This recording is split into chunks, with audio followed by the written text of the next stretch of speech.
Fox 61 breaking news now. We've just confirmed that human remains were found this morning in Chaplin. Thanks for joining us on the Fox 61 News at 6. I'm Priscilla Meza.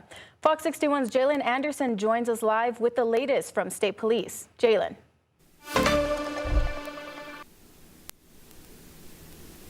Priscilla, since I've arrived on scene there, I've seen more than half a dozen Connecticut State Police squad cars here on where they are staged at. Now, if you take a look at your screen, you can see what the scene looked like when I first arrived around 12 o'clock. Now, this is what we know so far.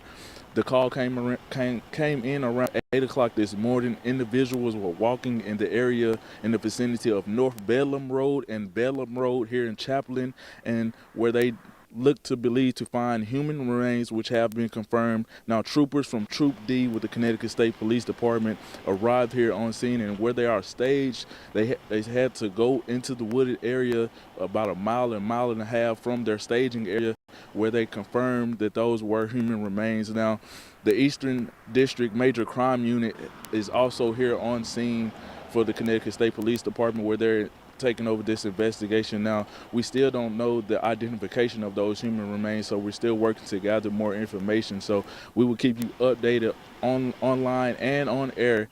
For now, live in Chaplin, Jalen Anderson, Fox 61. All right, thank you, Jalen. Now, also breaking now at 6, the Avon Police Department says a former daycare worker is now facing additional sexual assault charges. On April 1st, Giancarlos Barrios Otero, an employee of Bright Path Daycare in Avon, was arrested and charged with sexual assault and risk of injury to a minor. But now, Avon Police says detectives have now secured additional arrest warrants related to the case. They say Barrios Otero faces more charges in connection to 6 incidents involving 5 children. Police say he will also be charged with aggravated sexual assault of a minor due to the number of victims under the age of 13. Police say Barrios Otero will be arraigned on the new charges in Torrington in the near future.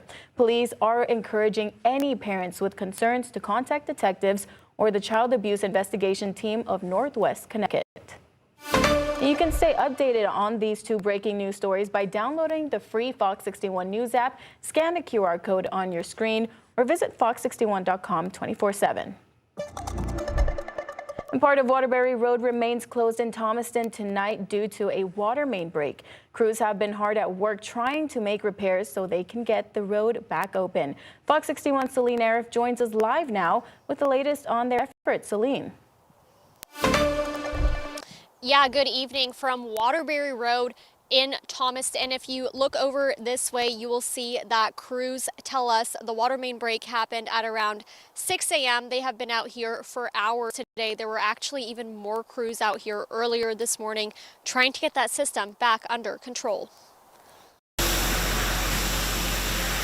It's not the way some people thought they'd start the weekend. We was coming into work today, and then we seen that the ground had it looked like a big hole, and then it was like a lot of brown water. Rock, who works in the area building walls, says he and his coworkers noticed something was wrong right when they got to work. And it flooded like this whole parking lot, and then we didn't have no water for like 2 hours. The Waterbury Water Department oversees this line. Crews got the water turned off. Then they went to look at the damage. The department says it already has most of the materials needed to fix the main, but some parts had to be ordered. They should arrive within the next day or 2. Now, Waterbury Road has been closed all day, and crews say it will continue to stay closed until those repairs are finished. And right now, there's no timeline for when that could be. Reporting live in Thomaston, Celine Arif, Fox 61. Thanks, Celine. And she mentioned the Waterbury Water Department is handling the repairs in Thomaston. And we told you last night at 5 that the superintendent of that department, Bradley Millay, resigned this week. The mayor said Millay left his position when he was questioned about potential misconduct during a review. The assistant water superintendent, Chris Savage, will oversee day-to-day operations going forward. Now, it is a picture-perfect ending to the work week. Unfortunately, the weekend will not be as nice. Meteorologist Sam Sampieri is tracking rain tomorrow. I know, Priscilla. I'm so sorry. You know, we've had such a nice week for the most part. A little bit on the cool side, but yeah, it's going to get gray. Now, I think a lot of the time tomorrow is going to be dry. It'll be later in the afternoon and evening, and then some showers in the morning. The question is, do the showers end or not in the afternoon? There are some models that are trying to show it hanging on. But meanwhile, we have temperatures now in the 50s and lower 60s inland. Not much in the way of wind, little breezes here and there. Look at how dry it is. These dew points are bone dry. They're down in the teens and 20s, even with a little bit of rain and vegetation we've had over the last week. That's because we have high pressure really sucking the air, sucking the moisture right out of the atmosphere. And all this moisture trying to head in our direction keeps falling apart. And notice the trajectory of any light showers not even hitting the ground in Pennsylvania. Frost advisory, meantime, midnight until 8 o'clock for the southern half of the state. So overnight, clear and cold, patchy frost. Lows down in the 30s inland to near 40 along the shore, maybe even colder than this. And the only reason why there's a frost advisory is because the growing season started down in southern Connecticut. But regardless of that, it's not a big deal. And then on Saturday, look for clouds with some showers trying to develop. I think it'll develop in the Hartford area later on in the evening and in southwestern Connecticut coming up at around 2 to 3 o'clock. Coming up, I'll detail that rainfall, how much, and what you can expect as we head in to next week. Priscilla? Thanks, Sam. A North Branford man faces several charges tonight in connection with a road rage case in East Haven. 28-year-old Sigfredo Torres is charged with assault, reckless driving, and other crimes. Police say he got into a fight with a man near the corner of Foxton Road and Green Street on April 14th. Police said Torres punched the man several times and even hit him with a motorcycle helmet after the man had fallen. Police said the man has severe injuries to his face and head. 6 firefighters were hurt trying to fight a fire at a church in Queens last night, a church that is nearly 200 years old. Fire crews were still on the scene this morning at the First Reformed Church in Astoria. It was a 5-alarm fire at the church, which was built in the 1830s, but had been vacant for at least a year. The 6 firefighters have all since been released from the hospital. Officials said the building was burned too severely and will have to be demolished. Right now, it's unclear what caused the fire. And speed cameras will soon be set up in school zones in Fairfield. Police say the cameras will go live next Friday, May 1st. There will be a warning period for the first month. That means starting June 1st, you will be given a citation if you're caught speeding in those school zones. Officials say the program was created to encourage safer driving speeds and help protect students, families, school staff, and anyone else walking in those areas. A Cheshire High School student who was arrested by immigration enforcement officers earlier this month is back home and back in school. The senior was detained on April 6th, and he posted bond earlier this week.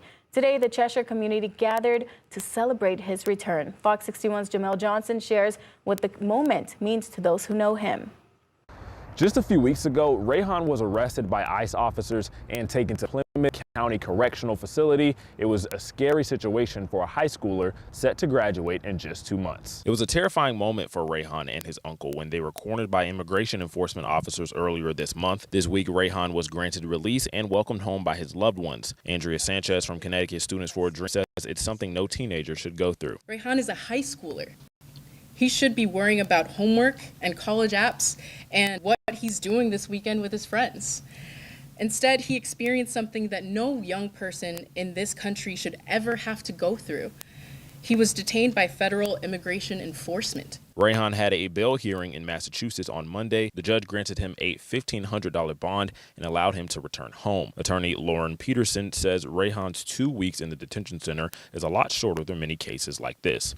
One of the things the judge commented on in making his decision to release Rayhan was on the letters of support in the record that have been provided by his high school teachers, indicating his ties to the community and the esteem in which his community held him. Rayhan's teachers welcomed him back to school on Tuesday. Science teacher Susan Chasen wrote a letter to advocate for his return. Rayhan is a role model in our community.